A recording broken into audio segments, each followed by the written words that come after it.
असलेली नेहमी चर्चेत ठरणारी महाराष्ट्र बँक आणि या महाराष्ट्र बँकेमध्ये शेतकरी लोक मात्र मोठ्या आशेने येत असतात. महाराष्ट्र बँक या नावाने महाराष्ट्र बँकेच्या नावाखाली या ठिकाणी शेतकरी अनेक प्रकारचे कर्ज, पीक कर्ज असतील, अनेक प्रकारचे कर्ज वगैरे किंवा मग अनेक या ठिकाणी सुविधा मिळतील अशा अपेक्षेने या ठिकाणी महाराष्ट्र बँकेत येत असतात. आणि याच महाराष्ट्र बँकेत अनेक वेळेस अनागोंदी कारभार बघावयास मिळतो. मागील काळात आपण बघितलं होतं की एका शेतकऱ्याच्या खात्यावर 1 लाखाची एफडी होती आणि दुसऱ्या गावच्या दुसऱ्या शेतकऱ्याच्या खात्यावर 4 लाखाची एफडी होती.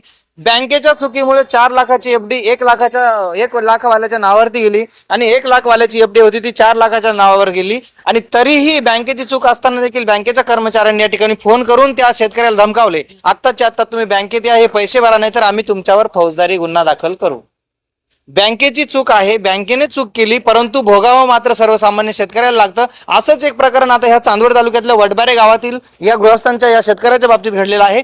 यांचं पीक कर्ज मागच्या 6 ते 8 महिन्यापूर्वी भरलेलं असून देखील त्यांच्या घरी कोर्टाचा बेलीफ जातो आणि नोटीस बजावतो. नोटीस बजावल्यानंतर यांची जी आई आहे, ज्या आईच्या नावानं ते कर्ज आहे, ती आई बेशुद्ध पडते आणि बेशुद्ध पडल्यानंतर माझं कर्ज मी भरलं होतं आणि तरी देखील मला नोटीस का आली. शेतकरी परिवारातील एखादा जर व्यक्ती नोटीस जर बघितला असेल तर तो धास्तावतो, घाबरतो, कारण मी मोठ्या कबाड कष्टाने तो पैसा कमवून या बँकेत भरला होता. तरीही बँकेने माझ्याकडे वसुली का काढली असावी, ह्या धाकाने या सदरील शेतकऱ्याची आई बेशुद्ध पडली होती. आणि आपण त्या शेतकऱ्याशी संपर्क साधणार आहोत. काय प्रकार आहे आणि काय घडले या महाराष्ट्र बँकेतून आपल्याकडे?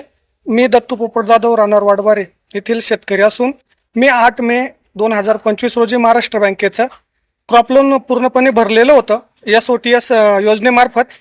पण मला त्यांनी 6 महिन्यानंतर म्हणजे आता 12 तारखेला नोटीस पाठवली लोक न्यायालयाची. ती नोटीस मी घरी नसताना आईला देण्यात आली. आईने ती स्वीकृत केली. आईला ते जेव्हा वाचून दाखवलं, आई अडाणी आहे, आणि आईला वाचून दाखवल्यानंतर आई बेशुद्ध पडली. तर आई बेशुद्ध पडल्यानंतर मला घरून फोन आला. त्या बिलीपनेच फोन केला, जो नोटीस पाठवतो त्या बिलीपनेच फोन केलेला मला. मी तत्काळ घरी गेलो, आईला दवाखान्यात घेऊन आलो. ती नोटीस घेतली, इथं महाराष्ट्र बँकेत आलो, इथल्या कर्मचाऱ्यांना दाखवली. कर्मचाऱ्यांनी सांगितलं की मॅनेजरना दाखवावं लागेल आणि मला योग्य ते मार्गदर्शन त्यांनी दिलंच नाही. त्यावेळेस पण मी 3-4 वेळेस चक्रा मारल्या. 13 तारखेला कोर्टात गेलो, त्यांच्या वकिलाला पण भेटलो, कुलकर्णी वकील. तर त्यांनी सांगितली ही केस आपल्याकडे नाहीये. आणि आता आम्ही त्याच्यानंतर 4-5 चक्कर मारल्यानंतरही बँकवाल्यांनी असेच उडीची उत्तरं दिले. बँक स्टेटमेंट मागितलं, बँक स्टेटमेंट दिलं नाही. आता आम्हाला 12/1/2026 तारीख दिली. कर्ज भरलेलं असताना आमची केस चालूच आहे. हा बँकेचा भोंगळ कारभार आहे. बँकेच्या त्रुटींमुळे आम्हाला जर मानसिक त्रास होत असेल तर आम्ही शेतकरी आत्महत्या केल्याशिवाय आम्हाला पर्याय नाही. आम्ही पैसे मित्रांकडून, पाहुणे रावळ्यांकडून, बायकोचे दागिने गहाण ठेवून इथे या ठिकाणी शेतीसाठी कष्ट करतो. 2023च्या अतिवृष्टीमुळे आमची संपूर्ण शेतजमीन ही शासन दरबारी नोंद आहे की संपूर्ण शेतजमीन ही खरडून गेली होती. 2 मोठे धरणं फुटून गेले. एवढं असतानाही आम्ही बँकेचं कर्ज पूर्णपणे भरलं. तरी पण बँक आमच्यावर जर कारवाई करीत असेल तर आम्हाला आत्महत्येशिवाय पर्याय नाही. अतिशय दयनीय अशी परिस्थिती शेतकऱ्याची आहे. शेती माती ही अतिवृष्टीमुळे मातीसह जमीन वाहून गेली, तरी देखील शेतकऱ्याने कर्ज भरलं नाही असं नाही. भरलेले असून देखील या ठिकाणी नोटीस बजावली जाते. आणि तुम्ही प्रहारचे गणेश निंबाळकर यांच्याशी संपर्क का केला आणि कशासाठी केला?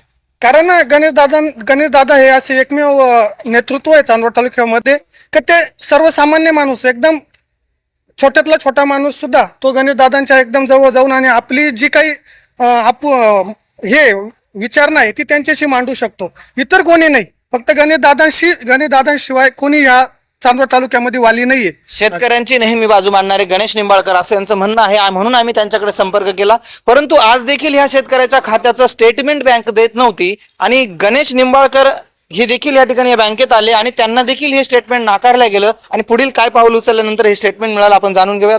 काय सांगाल दादा यानंतर या संदर्भात? आज विठाबाई पोपट जाधव यांच्या कर्ज प्रकरणासंदर्भात काय आहे ते तुम्ही सगळं या दोघांच्याही तोंडून ऐकलं. खरं तर असं व्हायला नको, पण असं झालं. आणि त्यानंतर सुद्धा एवढा मोठा आपल्याकडनं चुकीचा प्रकार घडलाय हे माहीत असून सुद्धा एवढे कोरड्या भाषेत ही लोक बोलू कशी शकतात शेतकऱ्याशी किंवा त्या असलेल्या खातेदाराशी? तुमचा ग्राहक आहे तो, आणि त्यातल्या त्यात तो ग्राहक जो पिढेनं त्रस्त झालाय, ज्याची इथं अतिवृष्टी झाली, त्याचं शेत वाहून जातं, त्याच्या घरात ते कर्ज डोक्यावर असल्याचा तो एक दबाव, आणि त्याच्यानंतर सुद्धा त्यानं कुठून तरी तुमचं कर्ज पेड केल्यानंतरही पुन्हा तेच कर्ज त्याच्या माथी लावल्याचा तो प्रकार होतो. समजू शकतो आपण यात काहीतरी दोष झाला, चूक झाली, काहीतरी गॅप पडला दोन साहेबांच्या मध्ये, तेही समजू शकतो. पण त्यानंतर सावरण्याचा जो प्रकार आहे तो दिसला नाही, तो जिव्हाळा दिसायला पाहिजे. जेव्हा आम्ही आता बँकेच्या साहेबाशी, कोणी पठाडे साहेब होते, मॅनेजर साहेब नाही आहेत तिथे, म्हणून त्यांनी सांगितलं आम्ही देऊ शकत नाही. म्हटलं अरे बाबा असं झालेलं आहे, विनंतीच्या स्वरात आहे, ते ऐकत नाहीये. मग शेवटी थोडासा आम्हाला उंच आवाज करावाच लागला. माझी विनंती या निमित्तानं सगळ्या प्रशासनाला अशी आहे, एप्रिलमध्ये जेव्हा अर्जदार अर्ज करतो त्याला पीक कर्ज हवंय, शासन सांगतं आम्ही पीक कर्जाच्या त्या ठिकाणी बँकेला सगळ्या सूचना दिलेल्या आहे, आणि तरी देखील जून पर्यंत त्या कर्जदाराला कर्ज मिळत नाही, केवायसी पेंडिंग ठेवतात. असे 4-6 महिने जर एक एक खातेदार त्रस्त होत असेल तर तो खातेदार कर्ज फेड कसा करेल? कर्जासाठी कर्ज, त्यानं ते सगळ्या प्रक्रियेतून आम्ही बँकेनं सहकार्यच करतो. नेहमी आम्ही सांगतो साहेब असं आहे, साहेब तसं आहे. वारंवार आम्ही भांडण्याच्या भूमिकेत येत नाही, पण असं असल्यावर आम्ही भांडू नाही का? काय काय करायचं? ह्या गोष्टीला पुढाऱ्याची काय गरज? याला मध्यस्थी माणूस नाही होऊ शकत का? त्यांनी सांगितलं का बाबा गणेश निंबाळ, सगळेच जण प्रयत्न करतात, गणेश निंबाळकरच करतो अशातला प्रकार नाहीये, पण पुढाऱ्याची गरज का? या केसमध्ये पुढाऱ्याची गरज का? तो पार्ट ऑफ प्रोसेस आहे. त्यांनी ओटीएस केलेला आहे, तुमचं कर्ज दिलेलं आहे, तुम्ही त्याला ओटीएस केलं म्हणून कर्ज क्लोज केलेलं आहे.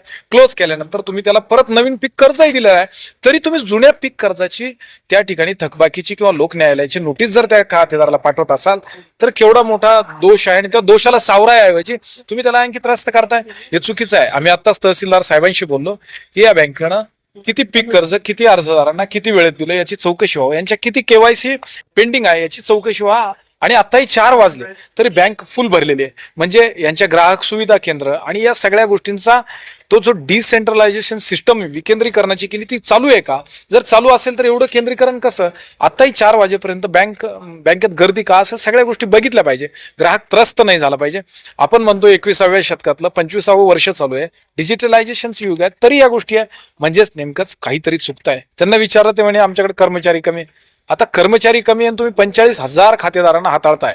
त्या रोज संदर्भातले असं समजा की 1000 तरी खातेदार तुमच्याशी रोज निगडीत काही ना काही करणार, 4 लोक त्या ठिकाणी करत असेल तर याही गोष्टीत प्रशासनानं त्या ठिकाणी असलेल्या लोकप्रतिनिधींनी लक्ष दिलं पाहिजे. ग्रामीण भागाशी निगडीत असलेला या बँक आहे, ग्रामीण भागात नॉलेजेबल पर्सन असतीलच असं नाही, त्यांना त्या गोष्टीची माहिती असेलच असं नाही. म्हणून विनंती आहे याच्याद्वारे की सगळ्यांनी या ठिकाणी अशा व्यवहारामध्ये लक्ष घालून सुधारणा करावी. बँकेला आज विनंती करतोय, दरवेळेस विनंती करेलच असं नाही.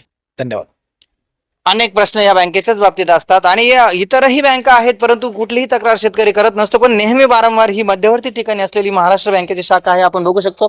कॅमेरामॅनला विनंती करेल आपण या शाखेचा बोर्ड फलक दाखवावा या ठिकाणी. आताही बँकेमध्ये अनेक शेतकरी रांगा धरून आहेत आणि बँकेचे कर्मचारी आतमध्ये सांगतात दुपारी 2 वाजेपासून उभे असलेले ताटकळत शेतकरी आहेत, त्या शेतकऱ्यांना पेमेंट काढायचं आहे आणि आता बँकेच्या कर्मचाऱ्यांकडे असं सांगितलं जातं की 4 वाजले आहे, कॅश निघणार नाही.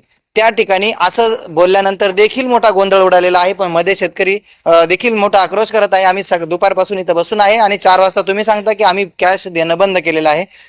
भरपूर मोठी दुरावस्था या बँकेची झालेली आहे. कर्मचारी कमी असल्याचं कारण या ठिकाणी स्टाफ देतोय, परंतु बघूया यानंतर चांदवडचे तहसीलदार साहेब काय कारवाई करतील आणि काय सांगतील या संदर्भात. प्रबंधभूमी महाराष्ट्र न्यूज साठी सहकारी मित्र अमोल देवटेंसह मी राम बोरसे, चांदवड. साहेब, आपण ह्या महाराष्ट्र बँकेच्या बाबतीत जी घडलेली घटना आहे या संदर्भात या घटनेकडे कसे बघाल आणि काय आदेशित कराल? बरं, आज दुपारीच मला या घटनेबद्दल समजलं. गणेश निंबाळकर जे आपले आहेत नेतृत्व, त्यांच्या मार्फत फोन आलेला होता की महाराष्ट्र बँकेमार्फत आपण ज्या महिलांचा उल्लेख केलेला आहे की त्यांनी लोन भरून सुद्धा त्यांना बँकेमार्फत आणि कोर्टामार्फत नोटीस आलेली आहे. नक्कीच ही बाब चुकीची आहे की अशा वेळेस बँकेने त्यांचं जे आपण म्हणतो व्यवहार जे पारदर्शी होणं अपेक्षित आहे, जेणेकरून लोकांना त्या गोष्टीचा त्रास नको व्हायला किंवा अपडेशन करणं गरजेचं आहे. हा अपडेशन झाला असता तर किमान त्या आजींना नोटीस गेली नसती आणि साहजिक जो प्रकार घडला त्यांच्या बेशुद्ध अवस्था होण्यासारखा तो घडला नसता. नुकतंच मी त्याचे मॅनेजर यांना फोन केला, परंतु ते रजेवर असल्यामुळे त्यांचा फोन काय लागत नव्हता. त्यांना मी उद्या तात्काळ माझ्याकडे बोलवून घेतो. त्याचप्रकारे कालच आम्ही बैठक घेतली सर्व बँकांची, त्यामध्ये सर्व शेतकऱ्यांना आपल्या सोयी सुविधा कशा प्रकारे पुरवता येतील विना विलंब, त्याचप्रकारे शासकीय योजनेचा लाभ कशा प्रकारे देता येईल याबाबत आम्ही आढावा बैठक कालच घेतलेली आहे. तरी सुद्धा हा जो विषय होता आज बँक ऑफ महाराष्ट्राचा, त्यासाठी मी त्याचे जे असतील आपले मॅनेजर त्यांना मी उद्या समक्ष बोलवून घेतो, त्यांना या सूचना सांगतो. त्याच प्रकारे अशा घटना वारंवार होणार नाहीत याबद्दल त्यांना मी सूचना पण करतो. आणि वारंवार ह्या बँकेतच असे अनेक तक्रारी शेतकऱ्यांकडून येतात की शेतीच्या कर्जासाठी ज्या फाईल दिलेल्या आहेत, क्रॉप लोनसाठी दिलेल्या आहेत, ते कर्जाचे वाटप होत नाही आणि केवायसी अपडेट पण होत नाही. त्या ठिकाणी असलेल्या कर्मचाऱ्यांच्या दिरंगाईमुळे ह्या गोष्ट घडत असते नेहमी वारंवार. या संदर्भात देखील आपण काय सांगू? मी स्टाफशी बोललो पण त्या बँकेचं, त्यांचं म्हणणं असं आलं की आमच्याकडे मॅनपॉवरची कमतरता आहे. तर नक्कीच त्यांच्या जिल्हा शाखेला आपल्या ब्रांचमध्ये जास्तीत जास्त कसं मॅनपॉवर पुरवता येईल, जेणेकरून लोकांच्या ज्या अडीअडचणी असतील त्या सॉल्व्ह करण्यामध्ये तुम्हाला विलंब जास्त होणार नाही. मुळात अडचण अशी आहे की त्यांच्याकडे मॅनपॉवरची कमतरता आहे. आज एवढी मोठी ब्रांच आपण हाताळत आहात, हजारोच्या संख्येने आपल्याकडे खाते असतील, तर ते सांभाळण्यासाठी आपल्याकडे तितकं मॅनपॉवर असणं आवश्यक आहे. साहजिक जे बँकेमध्ये परिपूर्ण स्टाफ असला की तुम्हाला या अडचणी येणार नाही. तरी त्या सूचना मॅनेजर साहेबांना पण करतो आणि त्यांच्या जिल्हा शाखेला पण त्या सूचना करतो.